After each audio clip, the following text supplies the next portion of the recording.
Hello everyone, welcome to my new blog. কেমন আছো তোমরা সবাই? আশা করছি সবাই অনেক ভালো আছো। গতকালকে আমরা গিয়েছিলাম একটা বৌভাতের অনুষ্ঠানে, আর সেখানে গিয়ে কি কি করেছিলাম আজকের এই ভিডিওতে সেটাই শেয়ার করব। সকাল সকাল মানে প্রায় 10টা বেজে গেছিল, আমরা সবাই মিলে রেডি হয়ে বেরিয়ে পড়লাম বিয়ে বাড়ির উদ্দেশ্যে। আর আমি, মা, সৌমিয়া, সুফিয়ান আর সৌমিয়ার আব্বু, আমরা এই কজনে মিলে গিয়েছিলাম বিয়ে বাড়িতে। আব্বু জাননি, আব্বু বাড়িতেই ছিলেন। আমরা প্রায় 11টার দিকে পৌঁছে গেছিলাম অনুষ্ঠান ভবনে। আর অনুষ্ঠান ভবনটা ছিল একদম খোলা মাঠের পাশে। খুব সুন্দর ঠান্ডা হাওয়া বইছিল, যেটা গরমের দিনে হয়তো ভালো লাগতো, যেহেতু অনেকটাই ঠান্ডা এখন আছে, তাই বেশ ঠান্ডা ঠান্ডা ওয়েদার ছিল। যাই হোক, তারপর আমরা এসেই চলে এসেছিলাম একদম নাস্তা করার জন্য, যেহেতু বাচ্চারা সকালবেলা ঘুম থেকে উঠে সেরকম কিছুই খায়নি, তো তাই এসে আগে নাস্তা করে নিলাম। তো এখন বসে গেছিলাম খাবার খেতে। আর কালকে সারাদিন বিয়ে বাড়িতে কি কি খাওয়া দাওয়া করেছিলাম সবকিছুই তোমাদের সঙ্গে শেয়ার করব, কিন্তু পরের ভিডিওতে। এটাতে আর শেয়ার করিনি, ভিডিওটা অনেকটাই বড় হয়ে যেত তার জন্য। তো যাই হোক, খাওয়া দাওয়ার আমাদের নাস্তা করা কমপ্লিট হয়ে গেছিলো। আর এখানে সুফিয়ানের হয়নি, তাই ওর জন্য একটু অপেক্ষা করলাম। তারপর ওর খাওয়া দাওয়া শেষ হওয়ার পরে আমরা চলে এসেছিলাম নিচে, যেখানে বউকে বসানো হবে। যেহেতু তখনও বউ রেডি হয়ে আসেনি, তাই বউয়ের বসার জায়গায় সুফিয়ান বসে কিছু ফটো তুললো। তারপর আমি, সৌমি, আমরা সবাই একে একে বসে বেশ কিছু ফটো তুলে নিয়েছিলাম। এই জায়গাটা দেখতে খুব সুন্দর লাগছিল, ডেকোরেশনটা। আর তারপর একে একে আত্মীয় স্বজনদের আসা শুরু হচ্ছিল। এখানে মা বসে তাদের সঙ্গে গল্প করছিলেন। আর এই যে লাল চেয়ারটায় সৌমিয়া বসেছিল, কিন্তু ও বলছিল ওর যেন আমি ভিডিও ক্লিপ না নিই। যাই হোক, তারপর নিচে চলে এলাম। আর একদম নিচে ছিল ফুচকা কফির স্টল। এখান থেকে বাচ্চারা প্রথমে ফুচকা খাচ্ছিল, আর ওদের ফুচকা খাওয়া দেখে আমাদের ছোট্ট কিঞ্জা বুড়িও কিন্তু চলে এসেছে ওদের সঙ্গে ফুচকা খেতে। কিন্তু ও কিন্তু একটা ফুচকাই সারাক্ষণ ধরে খেয়েছিল।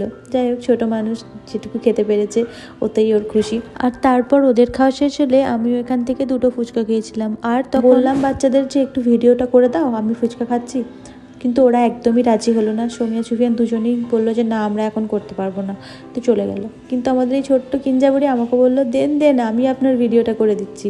তাই ও কিন্তু এই ভিডিওটা করে দিয়েছিল। কেমন হয়েছে অবশ্যই কিন্তু তোমরা জানিও।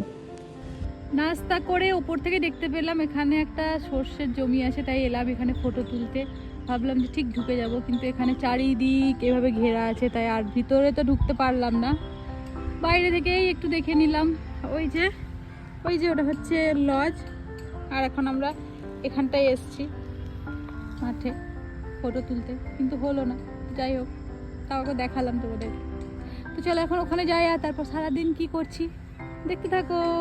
সর্ষের জমি থেকে তো ব্যর্থ হয়ে চলে এলাম, ওখানে কোনো ফটোই তোলা হলো না। তাই একদম বিয়েবাড়ির গেটের সামনে এসেছিলাম কিছু ফটো তুলতে। ঠিক তখনই কিন্তু কনেযাত্রীরাও চলে এলো, তাই তাদেরও একটু ক্লিপ নিয়ে নিলাম। আর তারপর আমরা যাচ্ছিলাম ভিতরে। আর এখানে কিন্তু লিফটও ছিল, যেহেতু 3 তলায় খাওয়া দাওয়ার ব্যবস্থা ছিল আর 2 তলায় ছিল মানে বউয়ের বসার জায়গা, তাই বারবার সিঁড়ি দিয়ে ওঠানামা করা তো সম্ভব নয়, তাই লিফটেই সবাই যাতায়াত করছিল, তাই একটু দেখালাম। আর এখানে এই যে ভটভটি বা চায়না টলি যেটাই বলো না কেন, ওটার মধ্যে বসে বসে বাচ্চারা খেলা করছিল। আর ওখান থেকে কিঞ্জা বুড়ি আমাকে বললো 2টো সস দিয়ে ফুচকা এনে দেন না, তাই ওর জন্য 2টো সস দিয়ে ফুচকা এনে দিলাম। আর তারপর আমরা যাচ্ছিলাম আবার উপরে। এখন পায়েলও চলে এসছে, তো আসার পরে ওরা বললো একটু ফুচকা খাবে, তাই বাচ্চারা কিন্তু দ্বিতীয় রাউন্ডে আবার ফুচকা খেতে চলে এসেছে, তাই ওদেরও একটু ভিডিও করে নিলাম। তখন কিন্তু আর আমি খাইনি। তারপর আমরা চলে গেলাম উপরে, যেহেতু বউ চলে এসেছিল রেডি হয়ে। আর বর বউ দুজনকেই মাশাআল্লাহ অনেক সুন্দর লাগছিল দেখতে। আর এখানে তখন বউয়ের সঙ্গে সবাই গিফট দিচ্ছিল, ফটোশ্যুট করছিল। আর এদিকে মা, খালামণি সবাই চলে এসেছিল, খালামণিরাও এসেছিল কালকে। আর তারপর মারা চলে গেল গিফট দিতে। আর এখানে মারা সব বোনরা মিলে বউয়ের সঙ্গে কিছু ফটোও তুলে। আর এখন যিনি গিফট দিচ্ছেন উনি হচ্ছেন ছেলের মা, উনি আমার খালা শাশুড়ি হচ্ছেন, আমার শাশুড়ি মায়ের খালাতো বোন। তার ছেলের বিয়ের উপলক্ষেই আমরা কিন্তু কালকে গিয়েছিলাম, মানে বৌভাতের উপলক্ষে, সরি। তার গিফট দেওয়ার পরে একে একে সবাই গিফট দিচ্ছিল। অত ভিডিও করা তো সম্ভব নয়, তবে অল্প একটু করেছিলাম, সেটাই তোমাদের সঙ্গে এখন শেয়ার করব। এরই মাঝে আমরাও কিন্তু নতুন বর বউয়ের সঙ্গে কিছু ফটো তুলেছিলাম, যেগুলোর কোনো ভিডিও ক্লিপ নেওয়া হয়নি, তাই এখানে শেয়ার করতে পারলাম না। তবে ফটোগুলো অলরেডি শেয়ার করে দিয়েছি তোমাদের সঙ্গে, হয়তো তোমরা দেখেও নিয়েছো। আর তারপর এখন কিঞ্জা কাইরারাও চলে গেছিল নতুন বর বউয়ের সঙ্গে ফটো তুলতে। তারপর এখানে এখন গিফট দিচ্ছে বরের মামাতো ভাই ভাবি, তো তাদেরও একটু ভিডিও নিয়ে নিলাম। এখন আমি নিজেকেও একটু দেখিয়ে দিলাম। আর এই শাড়িটা পরে আমাকে কেমন লাগছে একটু কমেন্টে জানিও তো। এই শাড়িটা আমি পরেছিলাম মায়ের, মানে আমার শাশুড়ি মায়ের শাড়ি। তারপর এখানে সবাই মিলে বসে বসে গল্প করছিল, সেটারই একটু ভিডিও নিয়ে নিয়েছিলাম। আর তারপর আমরা চলে গেছিলাম লাঞ্চ করার জন্য উপরে। তখন তখন প্রায় 3টে মতো বাজছিল আর উপরে আসার পর দেখতে পেলাম এখানে কিন্তু সমস্ত টেবিল বুক ছিল আর তাদের খাওয়া প্রায় শেষের দিকেই ছিল, তাই পাশে আমরা দাঁড়িয়ে একটু অপেক্ষা করছিলাম আর এদিকে জানলা দিয়ে সৌমিয়া কি দেখছিল কি জানি। তারপর একটু অপেক্ষার পরে আমরাও বসে গেছিলাম খাবার খাওয়ার জন্য। আর এখানে খুব সুন্দরভাবে প্লেটটা দিয়েছিল, দেখতে পাচ্ছ পেপারের ব্যাগের ভিতর থেকে আমি প্লেটটা বের করে নিলাম আর এখানে টুথপিক জোয়ান সব কিছু দিয়ে দিয়েছিল।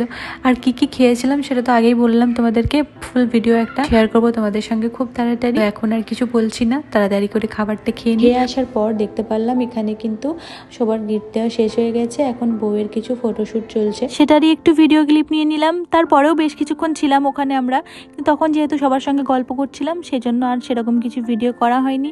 একদম 4:30টার দিকে সবার সঙ্গে দেখা করে এবার আমরা এখান থেকে বেরিয়ে যাব। আর কালকের দিনটা সবার সঙ্গে খুব আনন্দ করে কাটিয়েছি, খুব সুন্দর সময় কাটিয়েছি সবার সঙ্গে, খুব ভালো লেগেছিল কালকের বিয়েবাড়িতে গিয়ে। তো এই বছরের মতো মানে 2025 সালের মতো এটাই ছিল শেষ বিয়েবাড়ি। আর এই শেষ বিয়েবাড়ির ভ্লগটা তোমাদের কেমন লাগলো অবশ্যই কিন্তু কমেন্ট করে জানাবে, আর যদি ভালো লেগে থাকে তাহলে অবশ্যই একটা লাইকও করে দেবে। দেখা হবে তোমাদের সঙ্গে খুব তাড়াতাড়ি নতুন কোনো একটা ভিডিওর সঙ্গে। ততক্ষণ সবাই খুব ভালো থাকবে, সুস্থ থাকবে, টাটা।